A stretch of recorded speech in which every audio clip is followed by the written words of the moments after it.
Welcome to In the Zone. I am the infamous Craig Zimmerman with the name on the screen there. The next gentleman sitting next to me needs no introduction because he's a former host of In the Zone from a decade ago or so. Welcome, Jerry Bassett. Thank you, Craig. Thanks Good for to be coming here. We'll start at the beginning, but we'll expound on a lot of things here today. And as I told you before, there's no wrong answers. There's no trick questions. And it hasn't. This is number 62. It hasn't happened yet, but if we have to, Reed and Paul in the booth can edit. There you go.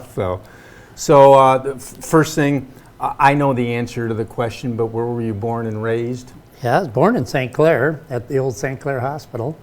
Raised in Marine City and lived in the area most of my life so far. Yep. And your parents lived in that house till they passed away? I think I was there 70 years. Okay. Or not. Yes. I mean, 70 years ago was when they moved in. And Yep. Yeah. So your mother, father, and siblings, who are they? Right. Were they? Jerry and Norman were my parents. Yep. My dad died in 2004, and my mother just passed away in April, the end of April, at 95 years old. And my sisters are Joni and Jeannie, and my brother is John. Yep. So, you look back at the time of growing up in Marine City, you sort of were, I would say, born and raised in the heyday of, what those towns were. It was perfect, Yeah. and I was on a street that had probably about half the population was kids. Right. And so we, You there grew- was tag and kick the can and baseball and basketball every day. So And it was you fun. got up, and when it was summertime, you got up in the morning and you probably didn't come back unless you got hungry. That's about it. You had your chores in the morning. Once you got to be 8, 9 years old, you had chores to do in the morning, and you could go. A lot of times, my cousin and I would get up early and go fishing, and then when we got back and got all our fish cleaned, then we would do our chores, and then after lunch, then you start again. So back in the day, who had the fishing boat? I had one when I was 12 that I got from my grandfather, a little 5-horse Royal outboard. And I had that for a few years until the water pump on it went, and you couldn't get any more because they hadn't made Royal outboards Right. for probably 25 years then. Okay. And then my cousin Al had one also after that. So now, did you There's keep Dad. it? Did you keep it at the end of the street? Oh, I kept it at my grandfather's, who lived Okay. right on Bell River, Right. and had docks out in front. So it worked out good. What's interesting too is you think back to the day, but there's certainly boats on Bell River today, Mm-hmm. but I would bet that there was more fishing boats back in that era. Oh yeah, Everybody had a boat. Everybody fished. Yeah. You had to supplement your income. Yeah. Yeah, by Fishing feeding and your eating. family. Right. Yes, and that's the way it was. So- Nobody had any money then. We didn't know we were poor Right. because everybody was. Yeah, the same way. Yeah. So you went out fishing it by yourself or with a friend. At what age would you guess? Probably when we were about 12. Okay. My cousin and I usually were the ones that went. I never went alone, Right. but we just go, out Bell River into the St. Clair River, Yeah. and usually drift from probably the Catholic Church down to the point. Right. And we caught a lot of fish when we were kids. That's sort of an amazing scenario in the sense that if you talk to people today, there are not a lot of 12-year-olds that take their buddy and go out fishing. No. It's just a different era. It is totally different. You probably wouldn't let your kid do it nowadays.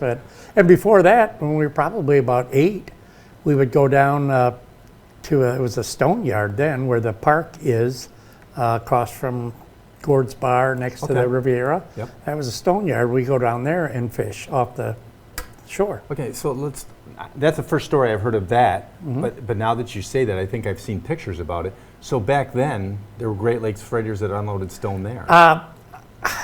I think it was the remnants when I was a kid. Okay. I don't remember any boats coming in. Sure. You had McLouth yards. Yep. And that was about it. Okay. But prior to that, there was something coming in, maybe the old pig boats. I don't What's amazing too is you think back to those days, and even today, if you go out on a boat and a freighter's sitting there unloading stone, it's pretty cool. You stop and look at Yeah. it. Yeah. Yeah. Yep. Even down at the county yard. Yes. Or McLouth's. And in fact, we saw one.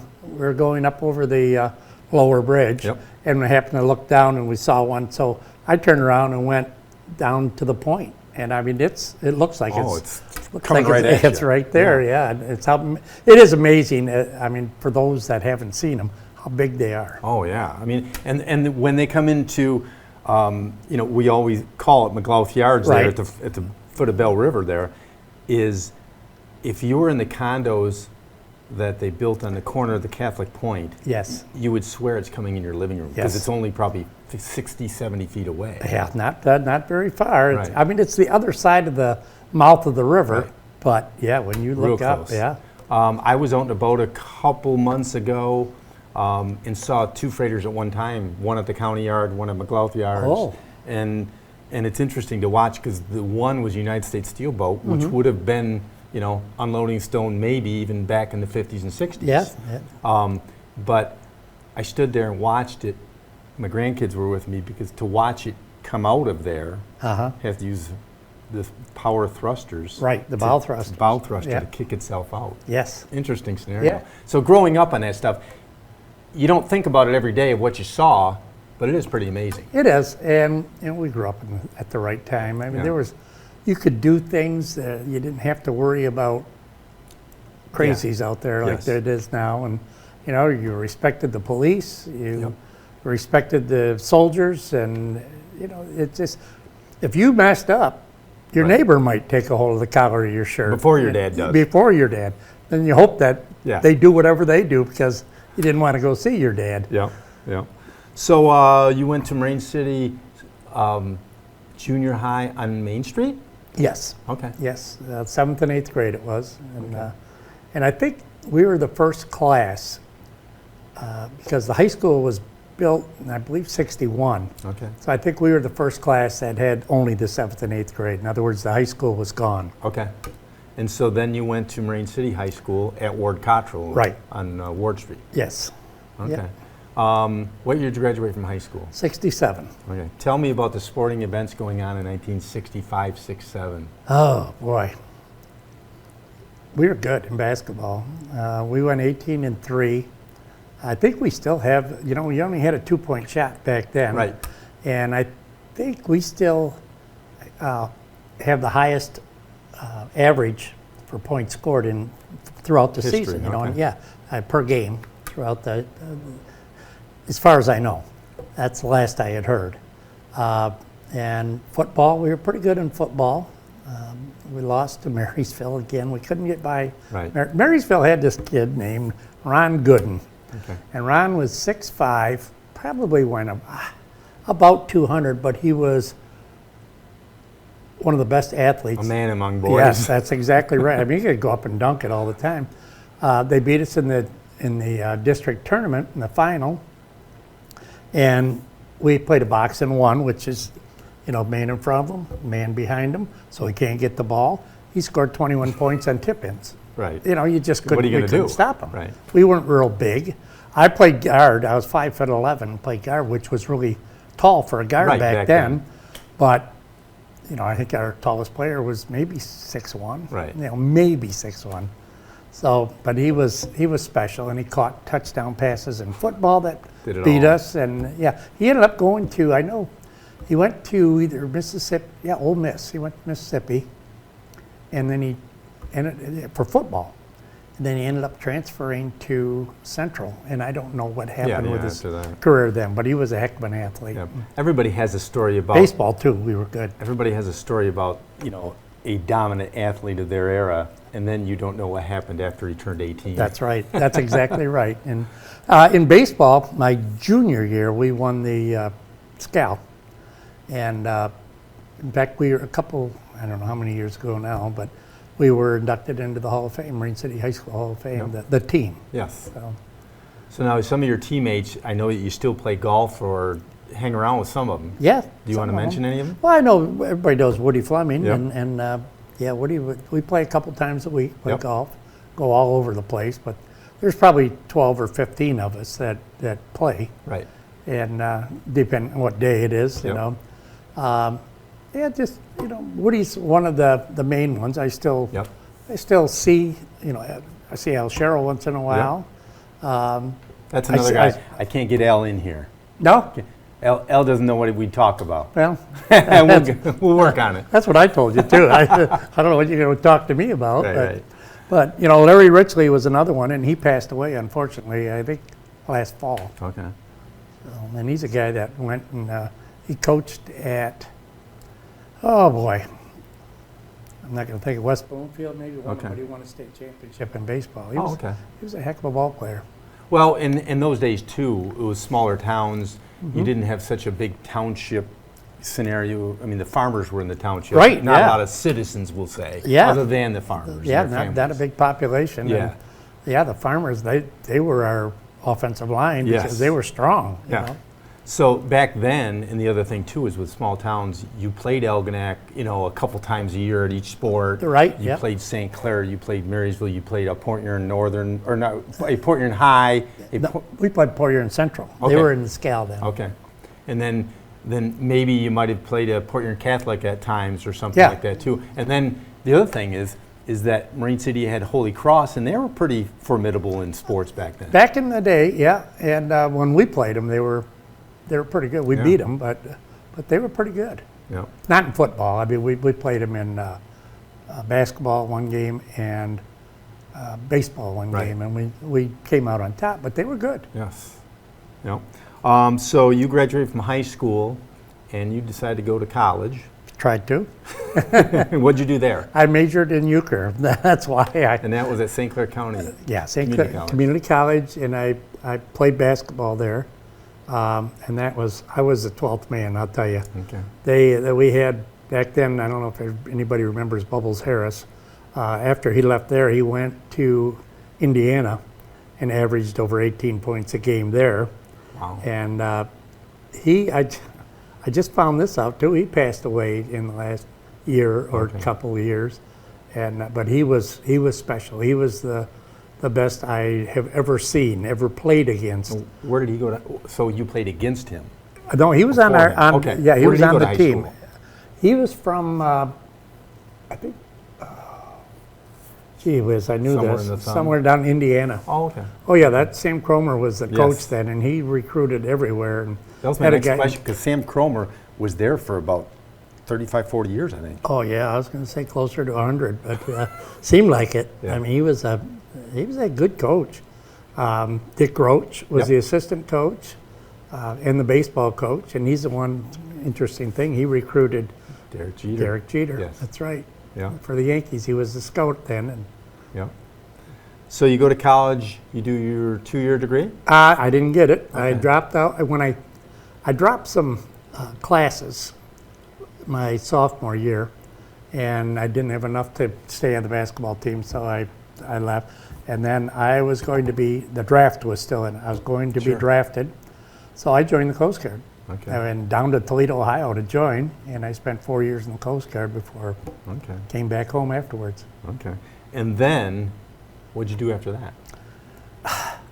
Well, Did you pick up on the major job that you did for your main career, or a couple things I in did a between? couple things in between. I was Okay. a bartender for quite a while in town, and then I did some roofing, some building with help. I wasn't good at it, but I did it. I maintained. Character building. And then I got into the sheriff department and did a little over 30 years. Okay. Retired as a sergeant. Let's back up a second and say the bartending. Uh-huh. Did you at the Broadway bar, or where? Mostly at the old bowling alley. Yeah. And then I did some at the Broadway and some at Gord's Bar. Just when So somebody you need me. you worked for Mr. Tassoni then? Yes, Okay. Benny. Yeah, Okay. Benny and Dominic. And Which was sort of in your neighborhood anyway. yeah. So you grew up there. Yep, grew up right around the corner. Okay. Yeah. Did that for a few years, and then you went. And how did you get into the sheriff department? How did that start? Well, in the service, I was a radio operator. And it was a extensive training. I mean, it was over 6 months going to the school. And I saw they had advertised for a dispatcher. So I thought, I can do this. So I went up there and I got hired. And I was working, and then they were going to hire deputies. And I never wanted to be a police officer. Sure. I thought, no, that's for somebody else to do. And I saw these guys, and I thought, I could do that. I could do that. I'd probably do better than a couple. So anyway, I sent a letter to the undersheriff, and they sent me to the academy. After about, I think I was in dispatch for maybe 6 months, 7 months. Sent me to the academy and became a deputy. Okay. In your 30 years, roughly speaking, how many sheriffs would there have been? 2, 3? I believe 3. Okay. I was hired under Dave Doctor. Yep. And then Jim Van Conant took over for 1 year. Both of them are deceased. Yes. And then Dan Lane, who is deceased also, Yep. took over. So when he you was the retired, was sheriff. Dan still the sheriff? Dan was still the sheriff for another year, I believe. Okay. About a year. So being a sheriff patrolman, is that what Yep. you, okay. Patrol deputy. Did Patrol you start sheriff out deputy. doing one thing, or is there any difference in a patrolman's life or job as far as what they're doing? There can be. There's certain people are traffic officers. Sure. And when we first hired on, there was none of this. I mean, you had a couple guys out there, and that was it. Yeah.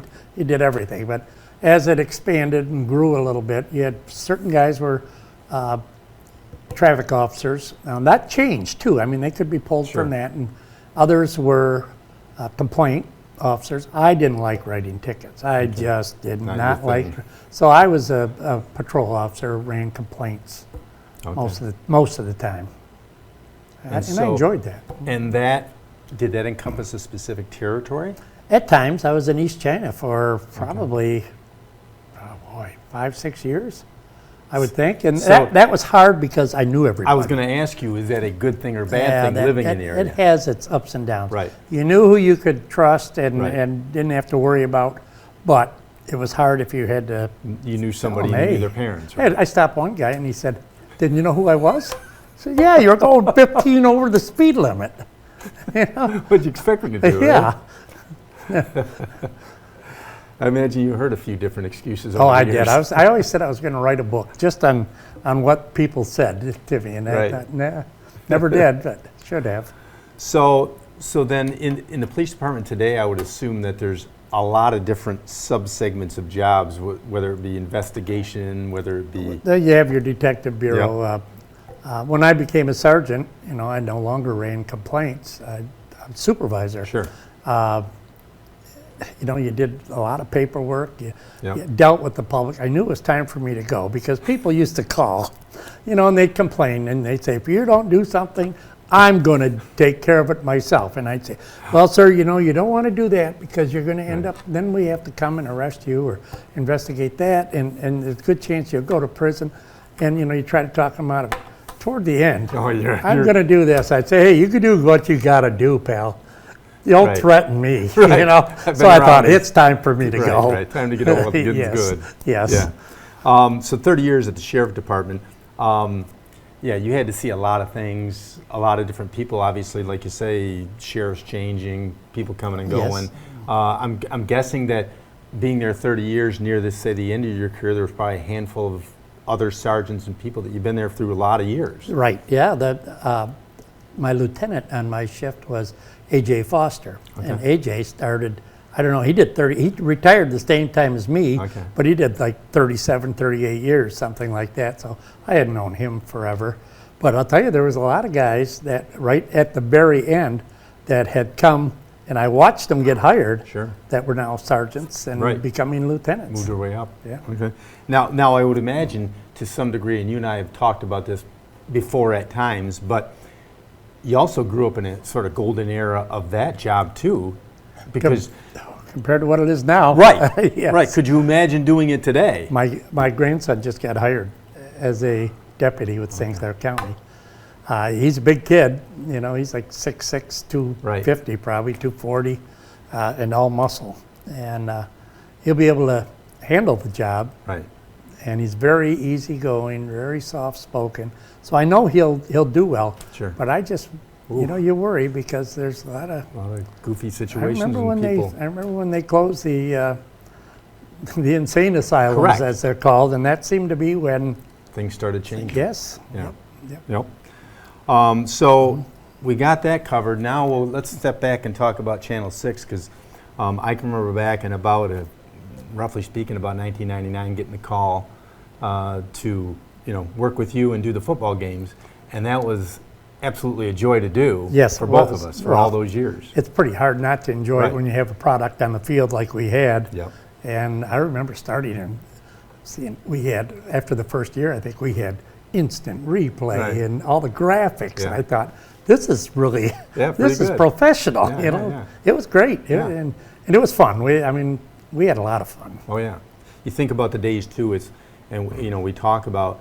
You can't remember what you had for lunch yesterday, but you remember it in 2002 in a certain Yeah. play, right? I recently read Ron Glodich's book, and as he's talking about the games and the plays, I'm remembering them. I'm picturing them. I'm seeing them. Oh, you yeah. know. Like, I guess one that early comes back to my mind is back when we had such a quagmire of a field, and that I think the basic premise of that game on a playoff scenario that's supposed to be a good game, and it's such a mud hole, was the basic reason for getting AstroTurf or I field agree. turf. You know, it was redone Yes. correctly, Yeah. and like it should have been Right. the first time. Not necessarily AstroTurf or Field turf, yeah. field turf, whatever, but it should have been crowned. Yes. It should have been filled in with the right things that it drains. Right. The other thing that people like you and I, because we grew up around here, know, because you played back in the day, we'll say, is that a lot of people that go to that stadium have no idea that was a swamp 40 years ago, right? That's right. So, to some degree, I'm not going to put the fault on maybe a superintendent or something like that, because it was a swamp, right? Yes, it was. Yep. I mean, my brothers can remember standing in the outfield in the springtime, and they got water up to their ankles. Oh yeah. Yeah. So it's really not that difficult to understand that it didn't drain well. No. No, that's for sure. But it really wasn't Yeah. built correctly. So we had those years. You think back to the days when Bob Siskevich was coaching, and I always tell the funny story to me that when we would go down and talk to people before the game and do a little pregame show or Yeah. something, Bob would walk out or something, and I would make a point to not look at Bob in the eye, right? Bob had that tunnel vision, Yeah. and really didn't. I didn't want to be in that. On game day, Yeah. that was it. That Yeah. was totally him. Yeah, but you also look at, and we've talked about this before, but Jerry Warkentine brought the program out of the doldrums into a respectable age That's right. of winning. Then Bob takes over a number of years later, thanks to Jerry and Bill Amiel and, Oh, yeah. and obviously Larry Rombach and right. guys like that. I coached with Jerry in 73 and 74. Yep. When they had the ninth grade team, we coached the ninth grade team. And then they didn't pass the millage, Right. and they lost the ninth grade team. So, but yeah, Jerry was an excellent coach. Oh yeah. Yeah, And then you get into the Bob Siskevich era, and then it started to trend up. right. I Then love to hide the ball. Oh, yeah. We ran a wing tee when I was in high school, and all of a sudden Bob comes, and it was a little bit different, Yeah. but we had to carry out our fakes as well in high school, but not Oh, like Bob. no. And I mean, it was fun playing these big guys, these big teams, and our little guys just getting away. Black armbands. But yeah, and hide the ball, and they're looking for the ball. Yeah. That was fun. That was an era when my nephew Kyle played quarterback, and the only negative thing was quarterbacks getting hit every play because they don't know who's got the ball, so the teams are saying, tackle everybody. Yeah, that's right. Yeah. And then, of course, the Starburst came in. Yep. Ron Glodich brought that in. And that over the years has produced a lot of highlights. Oh, boy. Up until as recent as last year. Yes. I mean, A couple teams made the mistake of kicking to us last year, and like, why would you bother? Right, yeah. Yep. So you end up with good field position no matter what. So Right. what a Yeah. weapon. Yep. So when you look at the program too, it goes from Bob, and then Bob decides to retire, and Tony takes over, and Then Ron. nothing changed almost. Right, that's right. Just a continuation. Yep, it's the assistant coaches carrying on, and now Darren Letson has it, Yep. and he's doing a great job. Yep. Change this year is Joe Fragetta, who's been a stalwart at doing the JV. He's moving up to varsity Oh, to help with varsity this year. I didn't know that. Yeah. So who left there? Well, a couple of retirements. Bill Nesbitt, I believe, is retired. Oh my gosh. And his son is playing, I think, his final season in St. Clair, so he probably wants to attend some games, and I can't blame the guy. No, right? no, not at all. Dave Ocean retired a couple years ago, and he worked on the line. You know. He did a great job.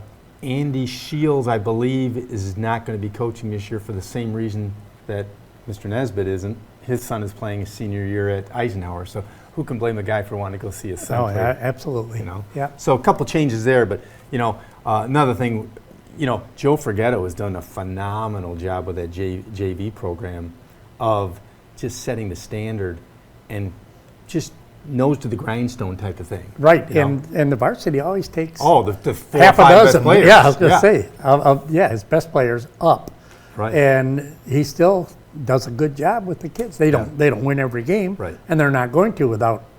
I mean, Right. a small school like that, and they lose a half a dozen of their best players. Right.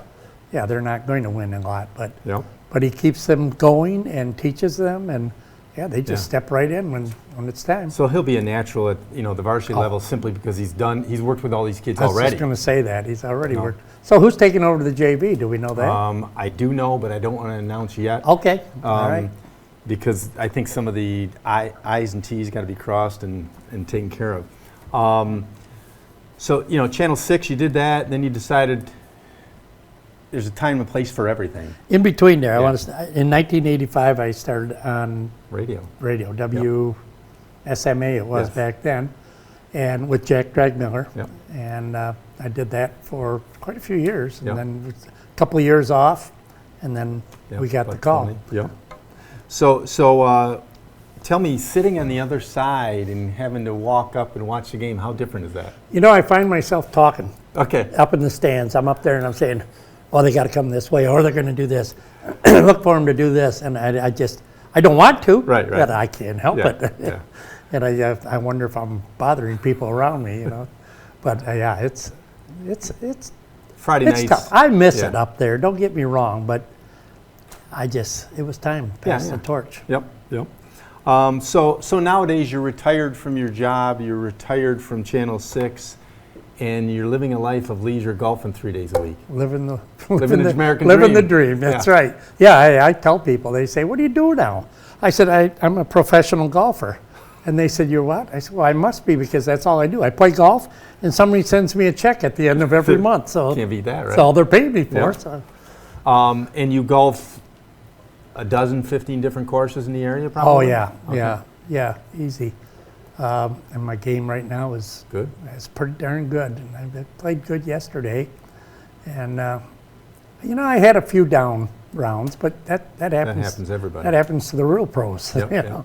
So the nice thing too, though, is you go to Florida in the winter and you don't have to get rusty because you continue to play. I do. Okay. A couple times a week down there too. Now, with a 12 months year, is there a month that you don't golf because of weather or anything, or you pretty much able to get it 12 months? Well, last year because my mother was ill, Sure. I didn't go until after the Yep. first year. But typically, no. Typically, I play every month. That's pretty good. Yeah, it is. It doesn't get any better than that if you're a golfer. Like you said, it's the American dream. Yeah. Okay. And I want to keep playing as long as I can, Who knows when Oh. all of a sudden they're going to say, Yep. No more, exactly. lights out. And your wife golfs. Yeah, Does she golf with you? no. Okay. Well, I know she golfs in a if we women's do league. couples, it's just not a good idea. For the marriage? Yes. Okay. Yeah. She wants, "Why didn't you tell me? Why didn't you help me?" And then when I try to, she'll say, I know. You know how that is. Yeah. Now, she golfs in a league with some other ladies around the neighborhood, I Right, know. on Tuesday nights right down here in Pine Shores. Okay. And they do it every Tuesday night? Yep. I don't think they're going to do it today because the Okay. storms are Storms coming in, coming. but yeah, every Tuesday. Now, are you in a golf league? Not a league per se. Okay. We have probably anywhere from 12 to 16 guys that play when they can, and usually we get at least 12. And we travel on Tuesday or Monday and Thursday and go to golf courses. So Why who's we- determining where you're going? So Right, what- right now, it was for years. Gord Fosher did Yep, it. yep. Then Jerry Rose did it. I did it for a long time on Thursdays. Then we had Ed Yax Yep. and Bob Beck doing it together. And right now, this summer, because he's recently retired, Scott Westerhoff Okay. is So he's setting your it up. unofficial He's our director. unofficial, we call him the commissioner. Okay. And so how far in advance are you planning? A week. Week? Usually a week. They'll say, okay, when we're done playing on a Monday, say, they'll say, okay, we're going here at this time on Thursday. Are you in? And goes around, and then he's got, if you're not there, Bob Beck sends out text messages Yeah. saying, we're going here. Are you in? And they usually make 4 tee times, and if we have to cancel one, we do. Pretty good. Texting and technologies work real well for that kind of Yes, that's thing. exactly right. Yeah, you send out a group text. You don't have to Yeah. make Is 100 calls. Right. Is and- anybody else in or out? Or And it's hard. Something pops up, you can't make it. Hey, I That's can't make right. it Thursday. Right, exactly. And it used to be hard. When I was doing it, I'd say, Oh, okay. Phone call. Phone call. I'll let you know. No, I need to know now. So I can make And it. and then you go to the course and 3 guys just don't show, Right. and they got an extra tee time, Right. and Right. Good they stuff. don't like it. You feel Right. bad, so that's hard. It's a Yeah. hard job. Okay. So it's July and middle of July roughly, and you've got things charted out from now to September, pretty well. Or? Well, I'm getting all my doctor's appointments in. That's the one thing. Now I'm going to do a eye exam as soon as I can get in. I think I'm getting a little blurry. Okay. I'm afraid it's cataracts, and time to take care of that. But Sure. yeah, other than that, I'm hoping we get to go to Florida in October. Sure. But Yeah. see See how how that she goes. plays out, Exactly. Okay. Well, thanks for coming by. okay, my It was pleasure. a great time talking to you, and we'll see you down the road. All right, buddy. If Good anybody seeing knows you. anybody, phone number's up there. See you at the We got stadium? Yep, Mariner Gear. We're ready to go. 586-707-5811. Catch us on CTV6 in the zone. Until next time, this is number 62 in the books. I think we're good.